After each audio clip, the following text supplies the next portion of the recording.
Welcome everyone to HogvilleNET Football, my segment with Otis Kirk. He's the man, he's the expert. You see it right below. Otis Kirk, Hogville.net. It's on the screen. He's our football and recruiting analyst over at Hogville. Not an expert. Come on, Otis. You've been doing it too long and too well not to be the expert. But look, here we are. We got a lot to talk about. It's been week one. We're transitioning. We're not even a full week into the Ryan Silverfield era at Arkansas. So much going on. We finally had an intro press conference, but recruiting signing day became before that, and it's continued to progress. But we started talking, and we talked about it last time we were on, Otis. He was flipping in-state recruits, but now we have a bigger, better, and more clear picture exactly what was accomplished in recruiting. So we're going to talk recruiting first. Yeah. Then we're going to get into the intro press conference. Otis and I were there, front row seats for that event midweek here inside the Broyle Center. So we're going to talk about the introductory press conference, the formal one with Hunter Yurachek, the AD, sitting right next to him. And then we're going to finish with some staff additions. He's already starting to build a staff, other staffers that he's going after. Otis has some insight on all of that. In fact, Otis is the man across the board here. I'm just going to kind of set it up, knock it out. I'm going to lay it out so he can play it out. Otis Kirk, welcome in. Thanks, Kevin. Don't sell yourself short, man. You were at that press conference. You have observations too, and you're very good at that stuff. I know you're more basketball, but I mean, when you're at if I go to basketball press conference, I've got opinions too, and I know you've got them on football, and and that's good because it'll give the people two different opinions to just one. But no, I mean, the recruiting class, he won that when he got those 4 Arkansas kids Monday. He won that. And I'm going to tell you, getting that Memphis wide receiver, or the wide receiver from South Carolina, who was committed to Memphis, 6'4", 200, Jude Hall. I like that kid. I really do. I'm Jude Hall. And then he got a cornerback, Brandon Ford, who was committed to Oklahoma State, flipped to Memphis after Gundy was fired, and then came to Arkansas. Those 2 additions, and then the 4 Monday, that was 6 additions he added that I thought were good hires. I mean, good pickups, and not good hires, good pickups. And but this class, his recruiting success, and most other coaches around the country, their recruiting success is going to be judged by the portal, Kevin. I mean, it's not. Yeah. You saw Arkansas play just like I did, and so did everybody listening. And it was obvious it takes more than some high school recruits, even the good ones like Yarborough and the kids who committed money and the others, to make a difference. I mean, you've got to get that portal, and they've got to win in the portal too. And not just the portal. I think he needs, and he started this yesterday. He kept KJ Jackson and Quincy Rhodes. If you'd asked me the last time we were on this show if Quincy Rhodes was coming back, I'd have said no. All I've been told all season by someone close to him was that he wasn't coming back. He was going to pros. And he was getting tapped for late first round, early second round, mid-second round pick.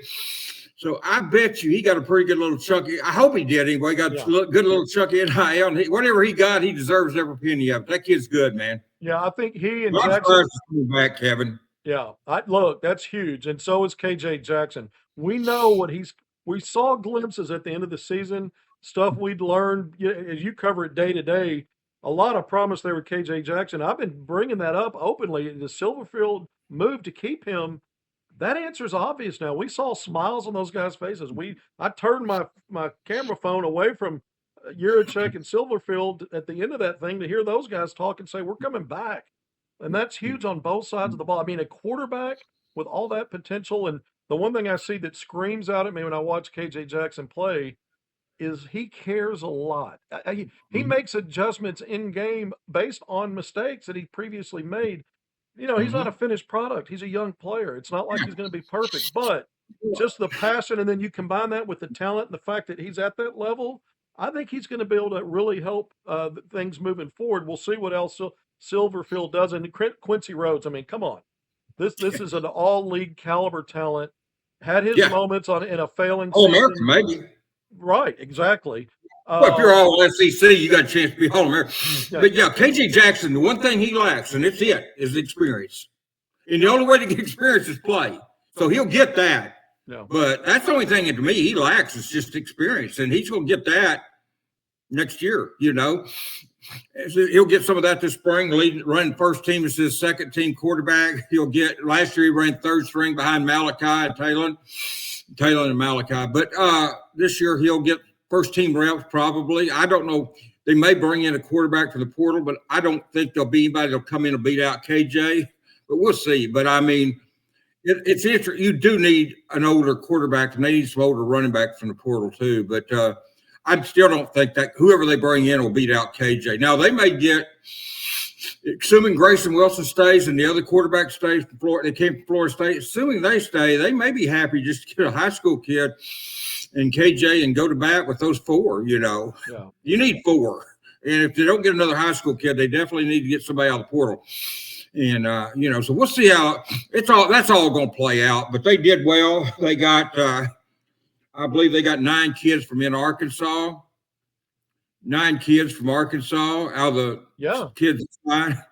And, you know, I love coaching Yarborough. This kid committed when I went down there, and he stayed committed through bad season, coaching changes. He deserves a lot of credit. And you know what? The day he came out and said he was having I had said there's going to be two big time players getting ready to announce their decision. I was talking about Carlton Yarborough, Kevin Otis. This came out like a few days before it even got live. But then Yarborough came out. Some national people 2 or 3 days later learned that it was one of them was Yarborough, and they got on there predicted he'd go to Georgia and LSU.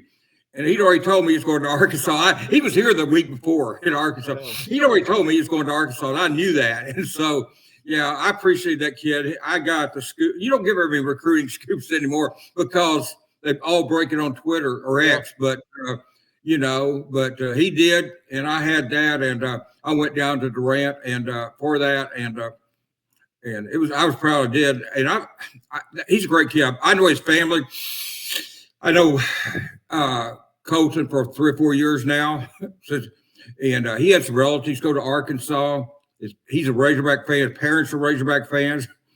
He had a lot of reasons to go to Arkansas, and I don't want to make it just about him. I mean, you had Hugh Smith, offensive lineman, and Ben Mabinga from Georgia. Those are 2 big-time offensive linemen, and Tucker Young from inside the state of Arkansas. Yeah. I wish he'd keep Eric Mateus on the staff. That guy can recruit, man. And he's a good coach. He's a good coach. And I wish Ryan would keep him on the staff. Getting Kennedy and Danny Beal, though, that was huge, man. Getting Anthony Kennedy and Jordan, Anthony Kennedy and Danny Beal. Anthony Kennedy, that's not a tongue twister, but I'm making it one. And Danny Beal, that was huge getting those 2 inside players. You got Colton at the edge and those 2. And so they've got some good players coming in. And that's where you can't get too many defensive linemen. And he's got 3 good ones there. And we'll see who else he adds. And Tay Lockett, he was committed longer than Colton was. That's unheard of. That kid committed, was in a different state, moved to Arkansas, and still stayed committed. You know, so I mean, he's unreal. But he's been unreal, and he's a good player, very good player. I think he's one of the most underrated players in the country. He was rated real high until he committed to Arkansas, and then they kind of moved him down like they do a lot of them. But I'm looking at the list. Jelani Smith, I've already mentioned. Yep. Jude Hall, I mentioned, and Brandon Ford. So I think that's most of them, but that's a good class. Now, like I said, I'm not saying it's great because the key is going to be the portal. It's where they're going to make or break this recruiting class. But I do think that's a nice class. One thing I think about this class, I didn't mention Kendrick Williams and Jalen Copeland, 2 defensive backs. Yeah. One from Campbell and one from Georgia. And Silverfield had recruited I know he'd recruited Copeland at Memphis, but he came to Arkansas. He has a lot of big-time Penn State and a bunch of big-time offers. I noticed that. I probably recruited Williams. I'm not sure about that because Kendrick committed to Arkansas pretty early. But those are 2 kids that I forgot to mention. Of course, I've talked about Blair Irvin III and Daquan Prevost. But they one thing I like about this class, Kevin, I will say this, of the kids they signed, I don't think there's a project. I mean, there's not a 5-star, but then again, Yeah. there's not a 5-star per se, but there's not a project in the. I think they're all solid players. You know, a lot of these kids, like Colton, was a 4-star, and a lot of them before they committed to Arkansas, and as usual, they move them down. But Colton's a 4-star. I think Tay's a 4-star. A lot of these kids are, but like I said, they move them down. But I don't worry about. I don't care about ratings. I didn't even know they'd moved Colton down until I got to looking it up, but that's ridiculous. He was the #1 player in Oklahoma, 4-star, legit offers to LSU, Georgia, and Oklahoma State and others, and chose Arkansas, and bang, down it goes. And it's so predictable they do that. I'm proud they don't do it so much in basketball, or at least I don't think they do. But and they justify it by saying, well, Arkansas is not any good at football. Well, that may be true, but that doesn't mean an individual. It's like Quincy Rhodes. You know, don't tell me he's not good just because he played on a bad football team. You know, so I mean, that's not an accurate way to move a kid up or down. And they had this. I hate to take a shot at somebody's work. They had Kane Archer at one recruiting service ranked the number 17 player in Arkansas. Let me tell you something. If there's 16 better players than Kane Archer in Arkansas, I will personally. Well, I ain't gonna say but I personally I will retire. If there's 16 better football players in Arkansas, there is not, but 16 better players in Arkansas. That's ridiculous rating. I mean, that's just pathetic. I mean, I'm sorry, but that's pathetic. That's just laziness or inexcusable or ineptness or incompetent or terrible or what. I don't know. Or all above, maybe all above. But that's just ridiculous. And it's not, he didn't come to Arkansas, but I mean, this kid had offers to legit offer to Utah, had a $250,000 offer from Nebraska, $250,000 from Nebraska, and he's the 17th rated player in Arkansas. Give me a break. Well, just tell me, how many total did Silverfield get signed and committed? Was it 2, 4, 6, 8, 9, 10, 12, 14, 16, 17. That's two of those are preferred walk-ons. Two of them, Eli Halton and Eli Halton and Connor Smith, I was told were preferred walk-ons by the old staff. Yeah. Now I don't know if he's going to give them scholarships since they lost some. They were up to 27 commitments when that staff was here. Yeah.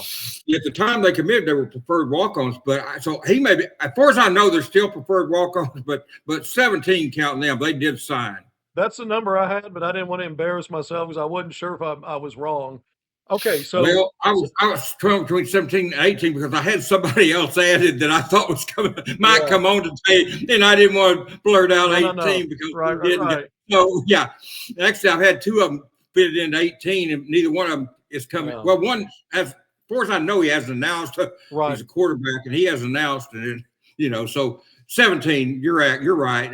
I just want to make sure I was right. Well, look here. So the reason I asked that is I think in year one, we may not see the full plan year to year in recruiting of what Silverfield plans to do. When you get a new staff in, that changes some things because you're going to lose some players. You're going to have to lean on the portal a lot. Let's see about retention. You've got a different staff. So the high school part is going to be affected. I think the numbers will be higher in most classes moving forward, obviously, right? I mean, I think he even said Silverfield. That's hard for me to say. I keep butchering his name. Too many. I won't call him Silverman for some reason. I don't know anybody named Silverman, but I just make sure every time I write a story, I haven't called him Silverman in the story. I have no idea where that came from. Yeah, I'm doing similar things. Well, he was a little bit of a comedian. Isn't there a Sarah Silverman that's a famous comedian? He was making jokes. Maybe. I came up with that somewhere. Who knows? I'm goofy, so I may have come up with it in my dreams. It's not a Lakers, so don't blame it on the Lakers. So I don't know where it came from. But anyway, Silver. Yeah, I think he likes to put a lot of emphasis on high school kids. Yeah, but I think he'll find out in the SEC. I mean, I do think he'll sign probably more than 15, 16, 17, but I don't know. I mean, I did hear Hunter, when he let Sam go, he did say he thought the days of signing 27 high school kids was over, meaning you're going to hit more than 4. But that was Hunter saying that. Yeah. Maybe Silverman's got a different opinion. I didn't hear him say anything about that yet. He did say something yesterday about being always maybe something to, I've got the quote, but something to the extent that he likes high school recruits. Yeah. He's always going to emphasize high school recruits. Yeah. And I think you've got to. And if you can keep those high school kids, because like I said, I don't think there's a project in this group. Yeah. And if he can keep them and develop them for 2 to 3 years, like they have KJ, like they did Kim Ball, then I think he's got some players in here. I do. But if they leave after a semester or after a year, then you have to reevaluate it. But if he can keep the kids in development, because I think he got some good kids. I don't think there's a absolute bust in his class. Now, there may very well be 1 or 2, 3 or whatever turn out to be busts, but I don't look at any of these kids he signed and say, man, that kid's not very good. Well, Otis, and I wouldn't name him. I wouldn't say who it was, but I would say if there was somebody that I thought was a project. I wouldn't name him, but I would tell you, I think a kid's a project. I didn't see one in this class. Like I said, I didn't see anybody that I could look at and just say, he can't miss. He's superstar. I didn't see Darren McFadden, but I certainly didn't see. But I see guys like Colton Yarborough, Danny Beal, Anthony Kennedy, T.J. Hodges, Smith, Mabinga. Those guys, they can develop into superstars. Maybe somebody probably will out of that group. Well, here's what makes me think a little further ahead. I think to establish a culture, you've got to build a foundation with high school kids, regardless of how many you bring in, and try to retain them and to really build a culture. Because if everything becomes portal heavy, and it's going to be important, don't get me wrong, I know it's going to matter this year and going forward, but I think you've got to, the best way to establish a culture is to get homegrown talent, get them out of high school, keep them in your program. And then it sets beyond just how they help you on the field, it really helps you establish what you're trying to accomplish in your program. Let me add one more thing too. I agree with you 100% on that. The other thing I would add, and I think you can relate to this with John Calipari this year, you've got to keep your better returning players too and mix them in with it. See, John kept 4 players, if I'm not mistaken. Then you bring in the freshmen and you try to keep them. Of course, they may go there, but in football, they can't go after a year or so. You do build your culture by bringing in high school kids and retain them. But I think you can retain your better player, and that's something Sam wasn't necessarily doing. He kept some of the better players, but he lost a lot too. And Ryan may too. I don't know. But if you can get to the point with a culture that you're keeping your better returning players, adding high school kids, retaining most of them, and then going to the portal for help here and there where you need it, I think that's how you build a winning culture. Right. Hopefully he can do that. I don't know if he can or not. We'll see. Well, first of all, I'm encouraged by the fact that you like this class, because I know this is like almost a science for you. Recruiting's not a science, but if you could get close to figuring some things out, you're a guy that's done it for a long time. So when you tell me that you don't have concerns about busts, and you see the potential for several guys to really impact eventually, that's encouraging. Where are they? Are you following any of the recruiting rankings, team rankings right now, in terms of what I haven't? I'm pretty sure they're not ranked very high. Yeah, but I don't pay much attention to that because I don't put a lot of stock in those rankings. I just don't. And if they were high, I'd say the same thing. I may report it because fans get off. Those are for the fans. Yeah. But true. I think, when they've been high, I report it, but I don't necessarily agree with. I think one thing, Kevin, one thing I do well is evaluate high school kids for football. I can evaluate. I suck when it comes to NFL players from college. I suck. Now, I can evaluate college basketball players for the NBA and do well, but I can't for high school. For college. No, J.J. Andrews, Terry McFadden, those are no brain. Anybody can evaluate. But I'm just saying I do pretty well from high school. From college players to the NBA, but from college football to the NFL, I don't do that well. But on high school to college football, I do pretty well on that. Yeah. Now I did see Jeremy Shockey when he was a freshman at EO. My God, he was good. And I told Houston, at the time he was 6'4", 210, 215. He wasn't big, but I told Houston, I said, "Kid, go get this kid. He wants to be he would come. He wanted to get out of NEO. He wanted to go anywhere in Division I. Yeah. And they thought he was too small. And I said, hell, put him at wide receiver then, And, man, the rest – Miami lost some kids on National Signing Day. Didn't sign him on National Signing. Lost some kids. Ended up getting him after they lost those kids they thought they had. And we know how history turned out on that. Yeah. Great player. I wasn't even there to see him, Kevin. I wasn't even there to see him. I was there to see. Yeah. I was there to see. I believe it was a running back. It's been years ago at junior college. NEO was playing somebody, and I was there to see a running back. But I kept seeing this big, tall kid catching everything thrown to him, looking like Robert Farrell, Fred Biletnikoff, Steve Largent, or somebody. I mean, making unreal catches. He looked like a fly trapper, man. Yeah. Catching everything he got near. And I went to it. He came out with, they got a big lead. He came out with about 3 or 4 minutes to go. And they're pretty lax at those junior colleges. So I went over where he was sitting on the trainer's table. He wasn't getting worked on. He was just sitting on the trainer's table. And I said, hey, man, where you? And I asked him, and I said, how'd you end up here? And he said, nobody recruited me out of high school. And I said, are you eligible? Were you, he said, I've got the grades. I can leave at midterm, back there. And I told Arkansas, man, but I knew he was going to be, now I did know he was going to be outstanding, and he was. I mean, God, he was, it's kind of like the first time I saw Terry McFadden. That was a no-brainer. But like I said, I'm not really, if I went and saw J.J. Andrews play, I wouldn't brag. Well, I knew he was good because, those are kind of easy to evaluate. But I know you found some kids through the years in basketball that you've liked that maybe people wasn't that high on that turned out pretty good. So, I think that's part of doing this job, being able to evaluate and whether it's right. And I've missed on kids. You've missed on kids. Well, I shouldn't say you have. I know I've missed on kids. I have. That happens. But a lot of times it's not necessarily talent you miss on. You can't evaluate a kid's heart when he gets away from home, how he's going to act when he gets away from his parents, doesn't have strict supervision, You never know for sure how a kid's going to act, and I've seen some go crazy. Another kid I liked that people raised hell when they got was Jamal Anderson, a 2-star, and they got him. People raised Kane. In 3 years, he was a #1 draft pick in the NFL by the Atlanta Falcons, and I love Jamal. I like him better than Mark Winston. Yeah, we talked about love Winston. They had him a 4-star and had Anderson a 2-star, and I liked Anderson better. When I went to watch him, he made all the plays. Yeah. But Winston had the body and kind of had the name, and he got the hype. And I'm not knocking Mark; he was okay. I'm just saying Anderson I thought was better, and he certainly had a better career, and he was certainly a 1st-round draft choice. And what's funny, a lot of the people that was trashing him when he committed 3 years later, they're begging him to come back and play his senior year at Arkansas.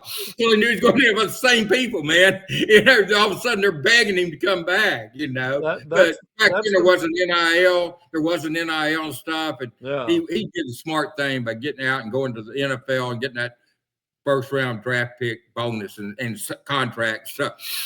Now, a kid like Quincy Rhodes, like I said, I don't know what kind of stash he got from NIL, but I'm sure they made it worth his while. They can do that. And that's not a bad deal. You can stay in college another year, get that money, develop more, and then you won't have to sit on the bench as long in the NFL. Think about it. You can play your senior year at Arkansas or wherever. Play your senior year, get better, get coached up more, and then when you get to the NFL, you might be you're a year closer to being ready to play, and you may not have to sit on the bench up there. You're still getting paid if you sit on the bench, but I know these kids they're competitors and they want to play. And I think Quincy, if you can get a lot of, and I talked to some athletes, they said if there'd have been NIL, then they would have stayed in college another year or two, Kevin. That's what they told me. Some kids that left Arkansas to go to the NBA, NFL stuff, and they've said, that. I bet you Bobby Portis would have stayed another year if he'd had some NIL. You know more about that. I don't know, but I'm just throwing his name. Yeah. I've heard Bobby say he wished he'd stayed. Gafford might have stayed. I'm just guessing on that. But I'm just saying there have been some football players, though, for sure, that have told me that. And it makes sense. They would have got stashed a big chunk of money to stay at Arkansas, develop another year, and then go to the NFL. Quincy Rhodes will be better for it unless he suffers a terrible injury at Arkansas next year. Man, and he may have, and I'm sure he'll probably take out some insurance for that. So hopefully he does and be covered. And hopefully it doesn't happen. I hope he doesn't, because Quincy's a good kid. Yeah. He's a good player. I saw him a lot in high school. He was always so polite. And if he couldn't take my phone call, he would always call me back. And not every kid will do that. He was really good, man. Quincy was. I loved that kid, and I just didn't think there was snowball chance in heck of him coming back, man. I didn't. Well, that's huge. And so a lot of recruiting wins during the week, but there's also the recruiting that the athletic director did when he was trying to make a hire here, the 35th coach at Arkansas. And so when you saw for the first time Hunter Yurichek and Ryan Silverfield together in that introductory press conference, we were both there. basically, roughly 24 hours ago. That lasted about an Yeah. hour. But you talk about recruiting him to the program. Okay, so let's talk about your impressions. I want your off the cuff. What are your impressions of the intro presser? How did Irachek come off, but specifically Silverfield as the 35th head coach at Arkansas? I think Ryan did. He won the press conference because I told you yesterday. Everybody I've gone to press conferences even before I moved up here. I couldn't even count the number: football, basketball, women's basketball, baseball. Right, And they always win. The only one I didn't think won the conference was Dana Altman. And the only reason I said about Dana, he was a good coach. But when he called the Hogs, put that cap on, he said, I wonder what my friends at Creighton think about that. And Nate Allen and I were sitting there together. We'd gone to the press conference, and we looked at each other like, what the heck? Where did that come from? I wonder what my friends at Creighton think about it. And the next day, I'm on the radio with Chuck Barrett on Sports Rap. And I think Dudley messaged us, or it came across anyway, that Altman was going back to Creighton. And Chuck broke it, and I told him, Chuck, I'm not surprised. I said, Nate Allen and I yesterday heard him say, I wonder what my friend. I've never heard a coach in a new school. Silverman didn't say, I wonder what my friends at Memphis think about this. I've never heard of it. And I'm not saying Dana wasn't a good coach. He was, but that had nothing to do with it being a good coach. The reason I say he didn't win the press conference was that quote. And that's why I say that. So I wrote that. Somebody talking about he's a good coach. I said, I'm not saying he wasn't a good coach or better than what they got. I'm just what they ended up with. What I'm saying that he didn't win the press conference when he said that. That's all I'm talking about. Right. But Silverman, I thought, did one thing I think he's got to do. I think, like he said, you'll be blown away with some extent. You'll be blown away with the staff, and I think that gets people thinking. Splash. And he knows they're good coaches, but I think it gets the fans' expectations, and then they gripe. Yeah. And maybe he want to dial that back a notch or two. I don't know. I mean, I want everybody to be themselves, and if that's his nature, then be himself. But I think in the future he may dial it back a little bit on saying stuff about the greatest class in Arkansas history. If he said that, I didn't hear him say that. I did hear him say something about they'd be blown away with the staff, and I think it will be a good staff. I don't think it's a bad staff. When you say that, some fans get to expect. That's like used to. I would say some kid was going to commit before X and stuff, and then when it was a 3 or something, they'd get mad because it wasn't a 5-star, and I said I didn't tell you it's a 5-star. So and so. I think that's something he might want to evaluate. I thought he was a decent hire. I mean, I look at the schools. I mean, Penn State's been turned down. It looks like they're hiring Matt Campbell. When I brought Matt Campbell's name up for Arkansas, people griped about it and didn't want him. Right. I mean, Florida hired Sumrall from Tulane. Auburn got Golish. I mean, to me, there were 2 splash hires. Franklin and Kiffin. That was it. Right. I don't know who else. And please don't say Gruden because he wasn't. But the 2 splash hires I thought that were out there was Kiffin, who wasn't coming, and Franklin, who probably wasn't ever coming. But once they didn't have the medical facilities Northwest Arkansas for him, that was definitely he wasn't coming. Yeah. But other than that, I mean, all we hear is Auburn, Florida, Ole Miss are better jobs than Arkansas, and Oklahoma State. Look who they hired. They didn't hire a better coach than Arkansas did. So I don't know, Kevin. I just don't think there was a lot of – I didn't think there was a lot of splash hires out there. I don't know who they were. No. I mean, I know some people talking Saban and this and that. Give me a break. Saban wasn't coming back. And if Saban came back, he wasn't coming to Arkansas. Right. But Saban had enough NIL before. He in the transfer portal and stuff. But I think Arkansas got as good a coach as I think Kiffin's a better coach that went to LSU. I think Franklin's a better coach that went to Virginia Tech. But outside of that, I think Silver's as good as any of the coaches that was hired. I think Hunter did a good job. Yeah. But and somebody told me, the other day I ran, somebody said, how can you say he's a great hire? First place, I never said he's a great hire. I said, I think he's going to be a good one. And I said 2 things. I said, I hope Hunter gives him an equal playing field or as close to as he can. Yeah. And then 2, I hope the fans give him a chance. That's what I've said. I've never said the man was great. But I said, well, I didn't say he's great, but I said, you said he sucked. And I said, I don't know he'll be great. And I never said that. But if I did, I don't know that. I said, you don't know he's going to suck either. So, So I said, that's what I'm saying. Let it play out. Right. I'd say that about any coach. I said that, Chad Moore. Here's the thing. You don't know when they're hired. you get all pumped up or you get all mad, and then which I said we'll see. Well, Chad Morris, we knew pretty quick it wasn't going to work, but and I don't think you may say it's great, but we knew pretty quick, and we'll know with Silverman within a year or two how that's going to go. Yeah. But that's why I think just give the man a chance to see how he does, and when what he does with that chance is up to him, Kevin. Yeah, agreed. What he does with that chance is up to him. It's not going to prove me right or you wrong, or you right and me wrong. Because I haven't. I haven't even said. I didn't say he's a great coach or great hire. I just said I don't know. But I said he deserves equal balance or close to an equal playing field. I don't know if they'll have the money that 2 or 3 of those schools do ever. Yeah. But if he can get, he said yes, they're competitive in the upper half. That helps. And then the fans and boosters, alumni, give him a chance. And if they do that, then let Ryan play it out. Play it out and see how he does. And that's the thing to judge him on then year or 2, 3, see how he does. Yeah. If the NIL if the NIL is if the NIL is truly middle of the field in the SEC, then that means you're going to be needing this coach to develop, push the right buttons with staff.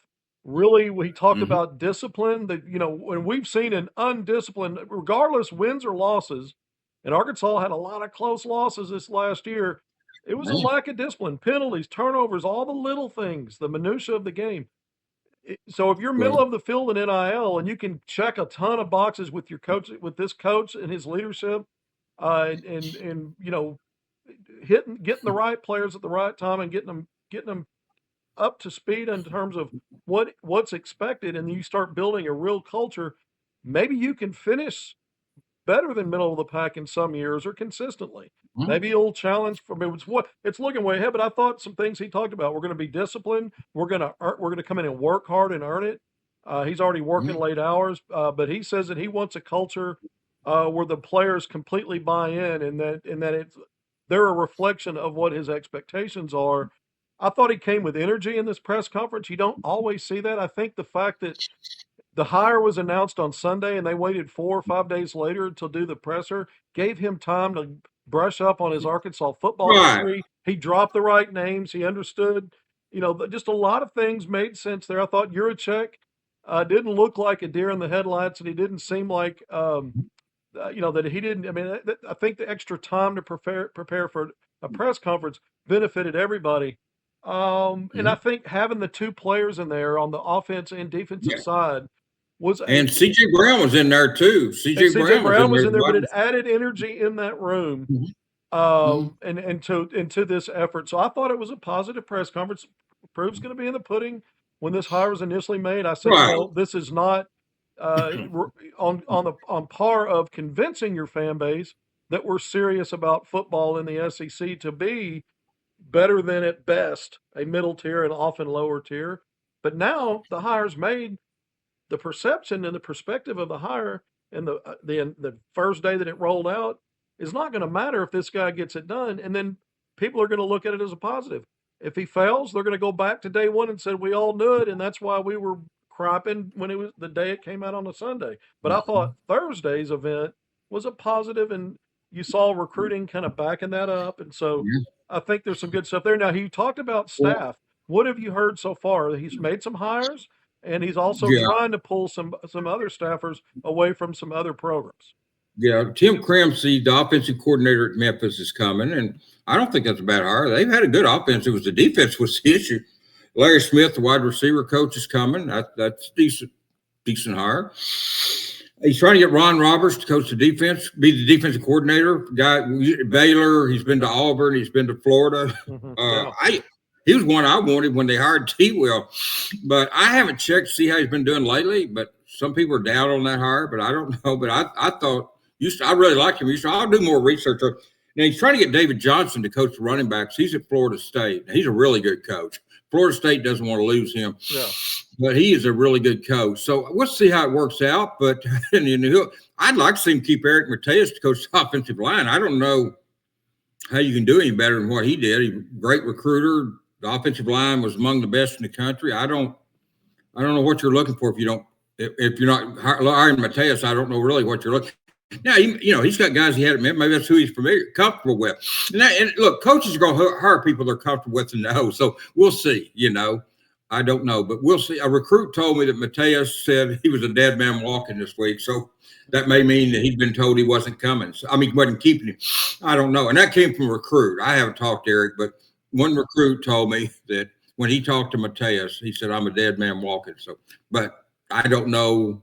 I mean, I know what that means, but I don't know if maybe something changed after that or whatever. But I mean, we'll see. But I'd like to see him keep Eric, Yeah. All right. As we wrap this up, Otis, and get out of here, well, it's a perfect segue. You mentioned Nate Allen's name earlier in this broadcast. You're also talking about coaching hires and staff building. I thought you did something incredible during the press conference yesterday. When it was your turn to ask a question, you forwarded a question that Nate Allen had. You and Nate go way back. You've been friends, other than just being media 45 members, and years. we know each other. You've been friends with him for decades. Still in contact with him as of Sunday. Yeah. And his relatives, his kids. Yeah, but he asked but I couldn't go over there. I couldn't go over there because I went to see Pat Gazzola when he was on his dying bed, and I lost it, and I wasn't going to do that tonight. Yeah, Otis. I went and saw Pat Gazzola, and he grabbed my hand and said, I love you, man. And I lost it, Kevin. And I got out there, and I apologized to his sister.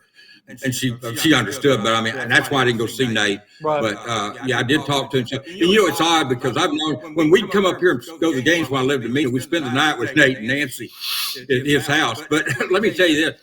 It's odd because I talked to him Sunday. We were texting. I guess that's the way everybody talks now. I don't know if everybody talks, but we were texting, and that's how we were talking. But on the text, the last thing he said to me, and this is eerie, kind of scary.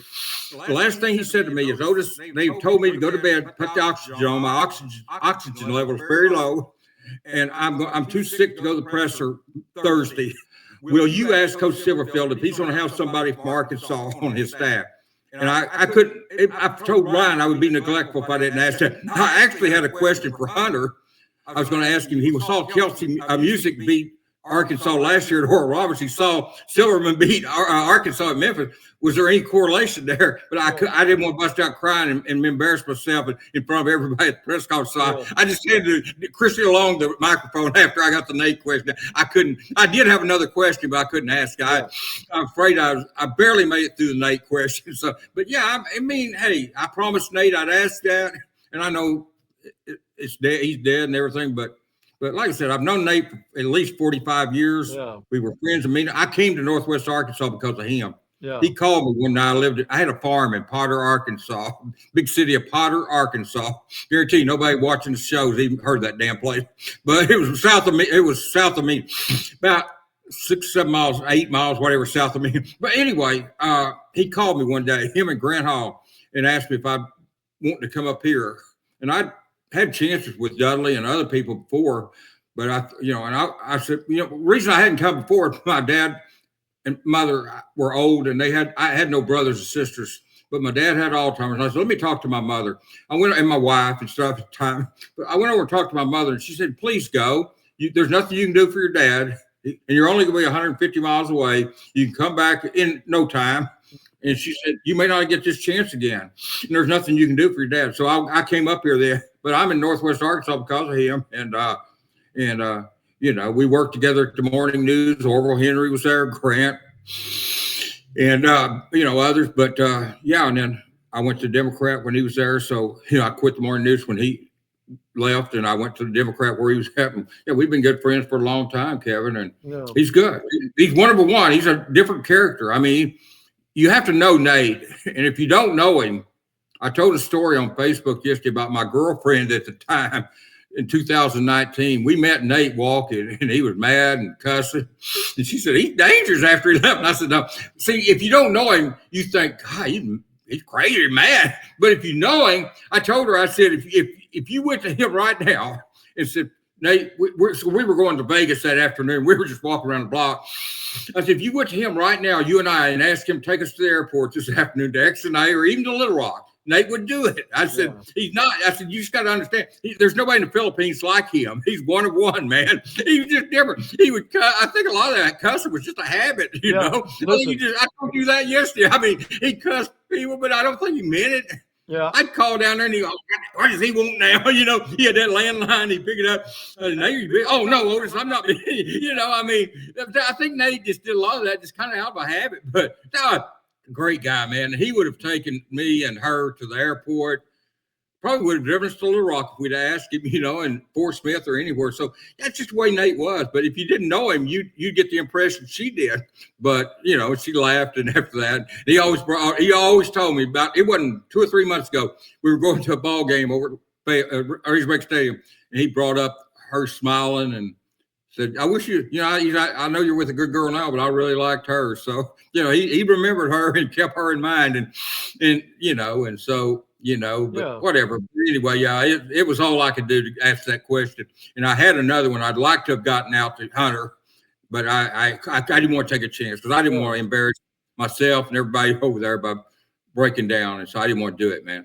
Well, I've known Nate probably as long as you have, going back to my days at the Democrat and then the Gazette back in the late 80s, early 90s. And he'd been around on the beat before I even got into it at 18 years old. But we've shared so many stories in the press box. You, other media members, about some of the great Nate-isms and some of his blow-ups. But it's all in good love and fun because Nate was a great guy. There have been times walking out of the building and it's inclement weather. He goes, "Kevin, where are you parked? Let me give you a ride to your car." All kinds of stuff just showed his generosity, how nice Nate was.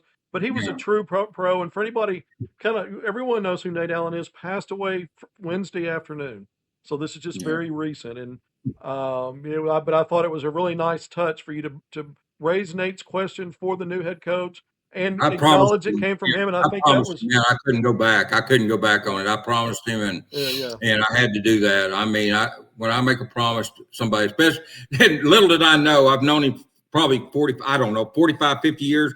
And that was the last thing he texted me. He or emailed me, email text, I think it was a text, but he sent it to me, and that was the last thing on it.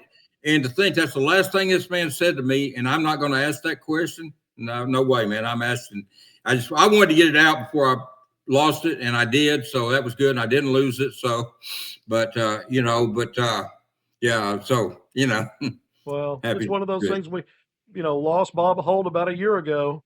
Nate Allen, two of the best to ever do it. And I'm glad that we're signing off today, recognizing what we know about Nate and the positives. Let me say something too. Hunter Yurachek started that press conference, recognizing Nate and bringing him up. And I've been critical of Hunter and some things, but I want to praise Hunter Yurachek for doing that.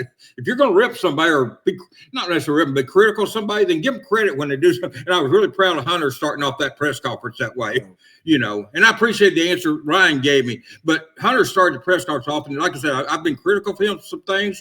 And I was, and I thought they were justified, but it doesn't matter. He did something I agreed with strongly yesterday, and I just want to commend him for doing that too. I try to balance this thing. I don't make stuff personal. No. I never have, never will. I don't believe you take your job, make something personal. You use your job to get a personal agenda across against somebody. I don't like that. And I know some reporters have done that, and I don't like doing it. Yeah. Well, never done it.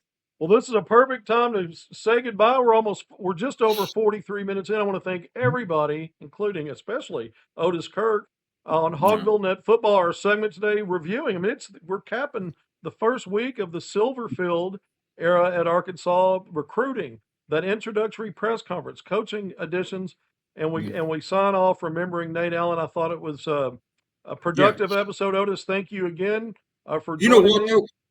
You know what, Kevin? Let me butt in for a second before we hang up, because I don't know when you're hanging up. Maybe after the staff is completed, we can do another one. Yeah. Once he completes the staff, maybe we can do another one then.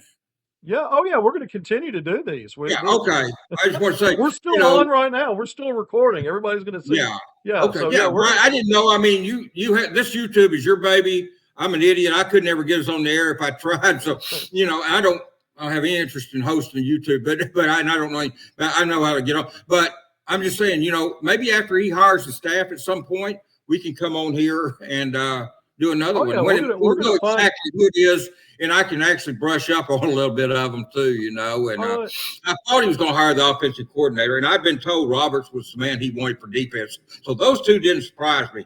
I figured Larry Smith, receiver coach. I was not aware of David Johnson, running back coach at Florida, so I didn't know he's. But I do know that guy's a very good hire. He coached with Gus Malzahn down there this year. He'd be a very good hire. Yeah, I agree with you. All right. Well, like I say with basketball, it's always a great time to talk Arkansas football and Mhm. basketball. So if we need to make up reasons to come on and do a show, we're not going to give fluff. We're going to give insight. But Mhm. we're definitely coming back on, Otis. I want this to be a regular thing. This is our second time on together in the past week, and we're just going to continue to do it as long as you've got the time and ready to come on, roll up the sleeves and come in with me. But until next time, everyone, thank you for being here. We'll see you soon.